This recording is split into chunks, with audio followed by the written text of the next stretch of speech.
네, 이번에는 논술의 형식에 대해서 이야기를 해드릴게요. 우리가 글을 쓸 때는 어떤 글의 유형에 따라서 그 스토리가 전개되는 방식이 조금씩은 다르거든요. 드라마 같은 경우에는 기승전결 구조를 만드는데 이제 초반에는 약간 배경적인 부분들을 설명을 하다가 점점점 갈등이 생겨나고, 그리고 그 부분에서 이제 갈등이 훨씬 더 커지면서 클라이막스에 다다르죠. 그러다가 그 실마리가 하나씩 나오면서 이제 감정이 완화되고 점점 풀어지는 형태로 우리가 스토리를 만들게 돼요. 논술에서는 서론, 본론, 결론으로 글을 구성하게 되죠. 각각의 그 파트에서는 그 기능과 역할이 있어요. 이 기능에서 벗어나지 않아요. 이 기능에서 벗어나서 내 마음대로 쓰겠다 하면은 오히려 글의 구조가 엉성해지는 경우들이 많이 있어요. 그렇게 하지 마시고 이 구조에 맞춰서 내가 파트별로 서론, 본론, 결론이 확실하게 구분이 되는지, 또 그 안에서 내가 창의성을 발휘해야지만 좋은 글이 되는 거지, 이것을 벗어나서 약간 막 본론이 나오다가 갑자기 결론 구조로 가고 하면은 절대로 좋은 글이라고 할 수가 없습니다. 그렇기 때문에 각 형식을 갖춰서 써야 한다는 거. 또한 그 파트에 대해서 역할을 알아야 하는데, 서론 같은 경우에는 쟁점을 제시하는 파트라고 할 수가 있어요. 쟁점이라는 것은요, 영화로 치면은 예고편이라고 이야기를 할 수가 있어요. 그래서 내가 본론에서 이 얘기를 할 거야. 본론에서 이제 A라는 이야기를 할 건데, 그거에 대한 실마리를 여기서 던져주는 것이라고 보시면 돼요. 낚시로 치면은요, 미끼를 던져 놓는 거고요. 영화로 치면은 예고편을 틀어주는 거예요. 우리가 예고편을 틀어줄 때 그런 경우 있죠. 그 예고편이 전부네? 볼 게 없네. 예고편 말고는 스토리가 없던데? 하는 경우 있죠. 그렇기 때문에 서론에서 한 가지 주의해야 할 점이, 장황하면 안 돼요.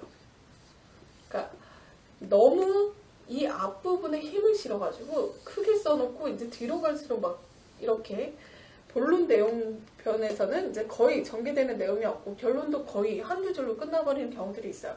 이런 것을 바로 용두삼이형이라고 이야기를 하거든요.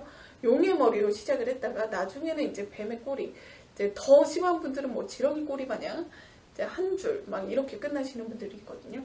그렇게 되면은 절대 논술에선 좋은 평가를 받을 수 없어요. 실제적으로 글은 이제 전체적으로 균형을 맞춰서 쓰는 것도 중요하고요. 실제로는 뒤로 갈수록 약간 탄탄한 구조라는 느낌이 들어야 돼요. 뒤로 갈수록 기대되는 글이어야 우리가 끝까지 읽지. 그렇지 않은 경우에는 이제 글을 읽다 말게 되잖아요. 즉, 서론에서부터 너무 힘을 주게 되면 오히려 후반부에서 힘이 빠지는 경우가 있으니까 장황하게 쓰지 않도록 주의를 하셔야 돼요. 그리고 이제 두 번째 같은 경우에는 중복을 조금 피하는 게 중요해요.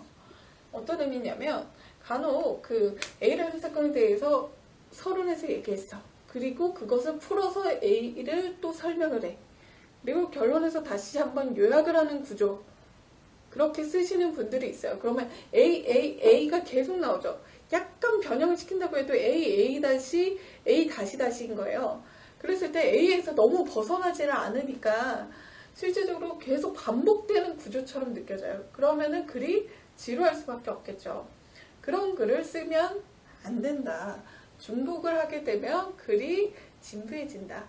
중복을 피해서 정리하는 게 방법이에요. 그래서 A를 살짝 언급했을 때 본론에서는 다른 사례를 들어준다든지, 혹은 A를 이제 이야기할 때 그거에 대한 핵심적인 원인을 분석한다든지 방안을 제시한다든지, 그런 부분으로 이제 내용이 확장이 되어야만 글의 그런 중복성을 배제할 수가 있어요.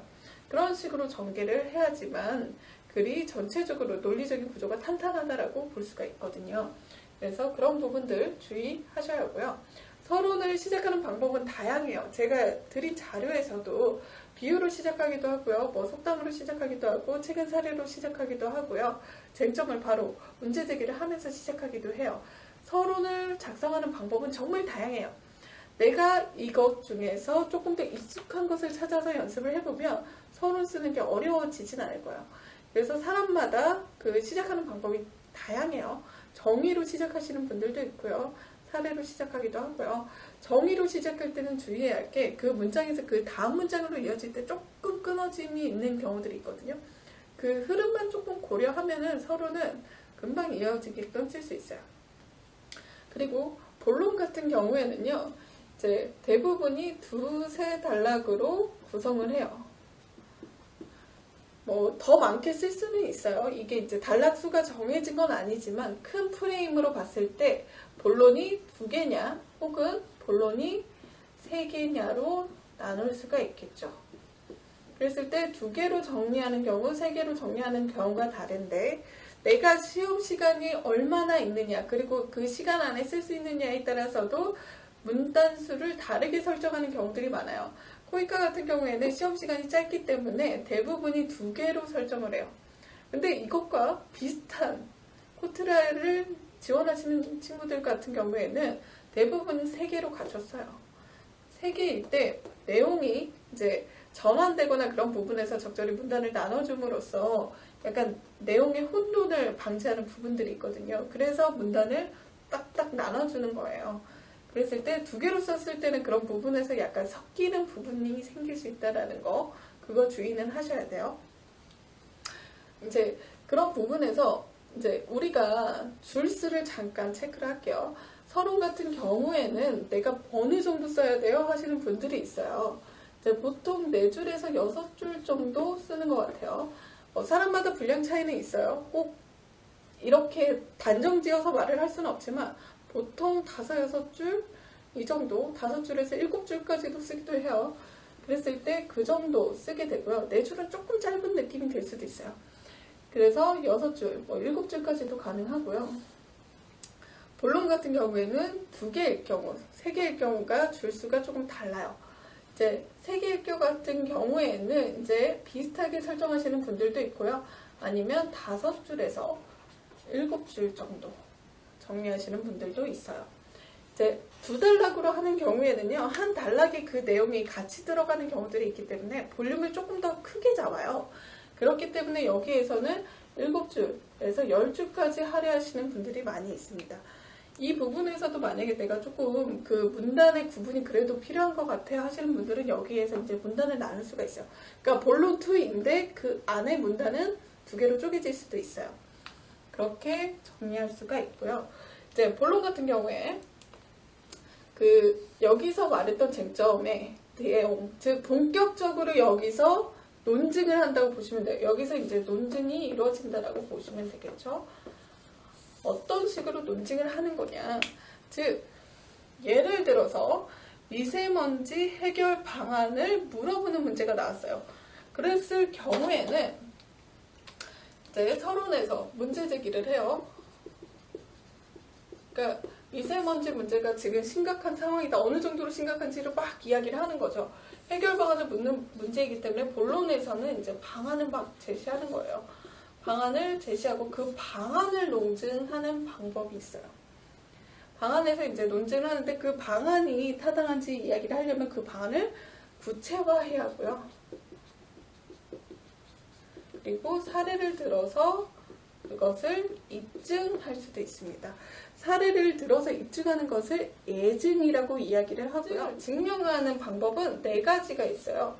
처음은 실증이라는 거고요. 2번째로는요, 예증이라는 게 있고요. 3번째는요, 반증이 있고요. 4번째로는요, 잠깐 볼게요. 추론이 있어요. 우리가 증명을 한다고 해서 반드시 사례만 막 드는 게 아니라 여러 가지 방식이 있어요.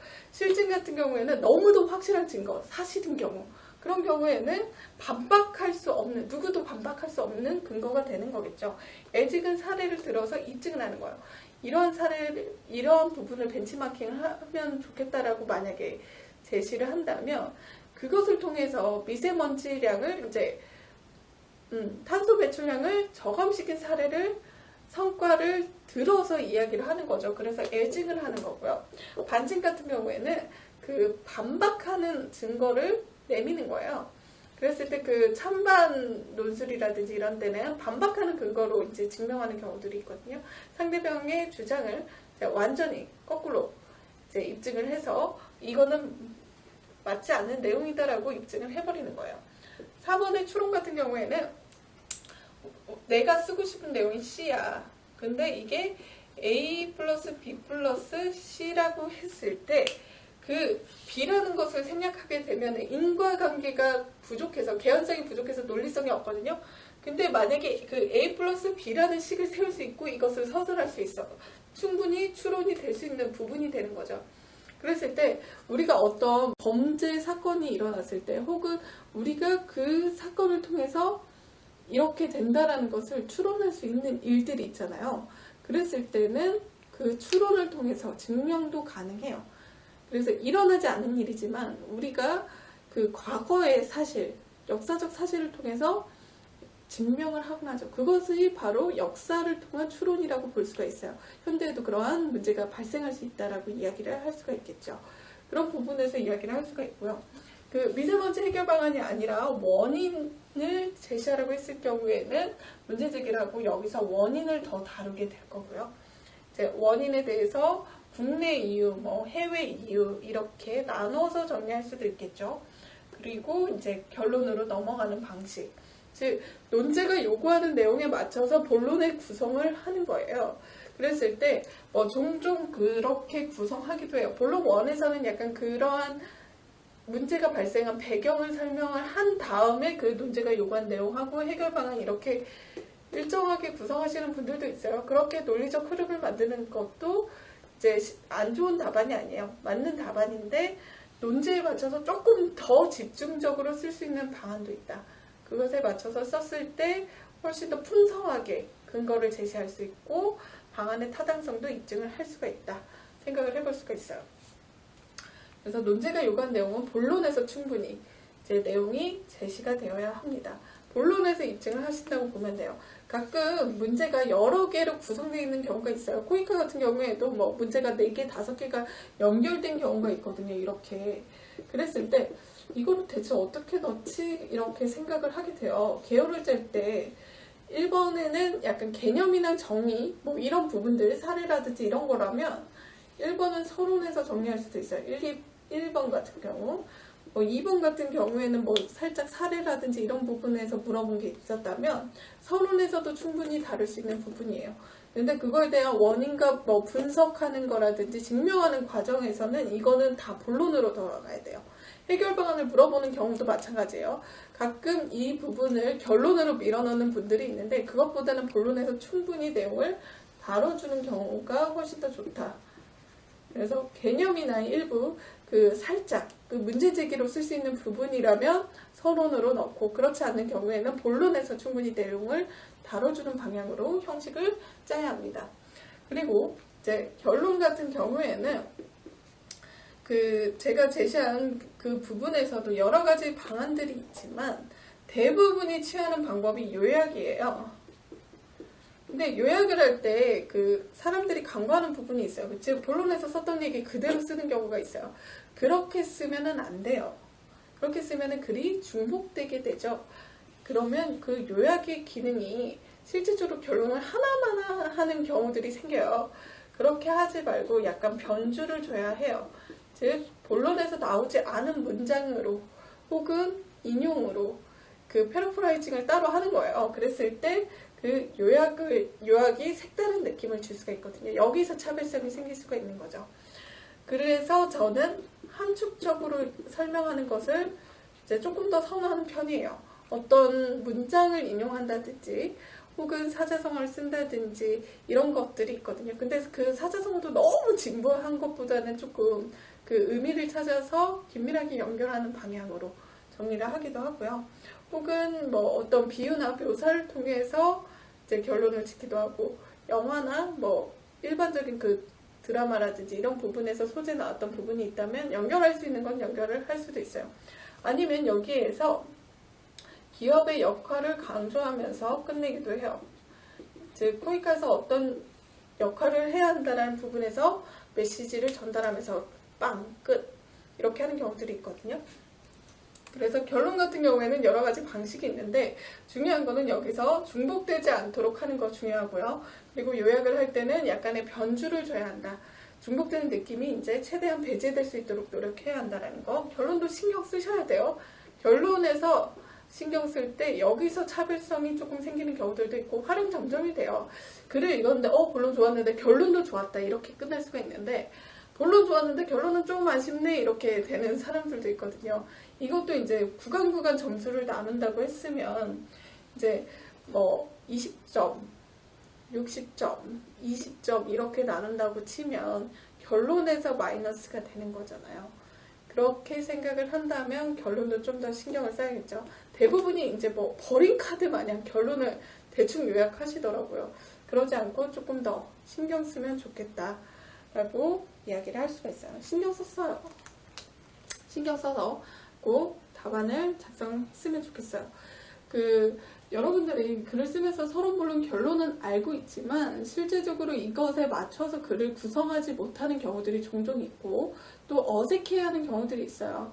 즉 전체적으로 글을 뭉쳐서 쓰려고 하는 과정에서 서론 역할을 놓치는 경우들도 있고 본론에서 논증이 빠지는 경우들도 있고 결론에서 그냥 요약을 하고 막 대충 급 마무리 하시는 분들이 있는데 그런 것보다는 각각의 역할이 조금 더 드러나게끔 글을 구성을 하고 내가 충분히 논증을 했을 때 또 결론도 조금 더 차별화를 시키려고 노력을 했을 때 좋은 답안이 나오고 거기에서 합격 지름길이 되는 거예요. 합격 지름길로 가고 싶다면 그만큼 연습 또 연습을 많이 하셔야 합니다. 내가 이 회사를 들어가고 싶다. 나는 이 회사에 들어갈 사람이고 그만한 자격을 가졌다. 증명하고 싶다라고 한다면 논술 꼭 신경 쓰셔야 합니다. 특히 코이카 같은 경우에는 논술 시험이 정말 큰 비중을 차지해요. 합격하신 분들 보면은 NCS가 조금 떨어지더라도 그런 부분에서 논술에서 오히려 좋은 점수를 받아서 합격하시는 분들 많이 봤거든요. 이 부분을 꼭 챙겨가시고 이제 입사에서도 꼭 활용하셨으면 좋겠습니다. 네, 형식에 대한 강의는 오늘 여기까지 하고 또 추가적인 내용들은 이제 촬영을 통해서 여러분들에게 다가가도록 하겠습니다. 네, 감사합니다.